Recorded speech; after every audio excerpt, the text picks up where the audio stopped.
ఏపీలో అధికారంలోకి వచ్చిన కూటమి సర్కార్ డాక్రా మహిళలకు శుభవార్త చెప్పింది. ఇప్పటి వరకు మహిళలను తమ కాళ్ల మీద తాము నిలబడేలా ప్రోత్సహించిన ప్రభుత్వం ఇకపై వారికి వ్యక్తిగతంగానూ లబ్ధి చేకూర్చేందుకు సిద్ధమవుతుంది.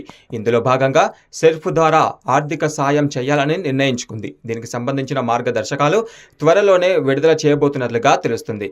రాష్ట్రంలో డాక్రా గ్రూపులకు ఇప్పటికే బ్యాంకుల ద్వారా గ్రూప్ లోన్స్ అందిస్తున్నారు. వీటితో పాటు ఇక డాక్రా గ్రూపుల్లో ఉన్న మహిళలకు 1,00,000 నుంచి 5 లక్షల వరకు అదే బ్యాంకుల ద్వారా ప్రభుత్వ గ్యారంటీతో వ్యక్తిగత రుణాలు కూడా అందించాలని సీఎం చంద్రబాబు నాయుడు భావిస్తున్నారు. ఇక డ్వాక్రా గ్రూపులలో ఒకేసారి గరిష్టంగా ముగ్గురికి 1,00,000 నుంచి 5 లక్షల వరకు ఈ పర్సనల్ లోన్ బ్యాంకుల ద్వారా ఇప్పించనున్నారు. తద్వారా వారి ఆర్థిక పరిస్థితి మరింత మెరుగవుతుందని భావిస్తున్నారు.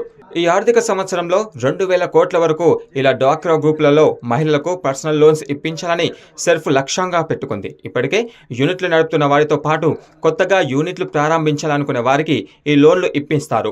ఇలా మొత్తం 1,50,000 మంది డ్వాక్రా మహిళలకు ఈ ఆర్థిక సంవత్సరంలో లోన్లు ఇప్పించేందుకు ఏర్పాట్లు జరుగుతున్నాయి. ఇందులో భాగంగా 1,35,000 మందికి ₹1,00,000 చొప్పున, మిగిలిన 15,000 మందికి 5 లక్షల లోన్లు చొప్పున ఇప్పించనున్నారు.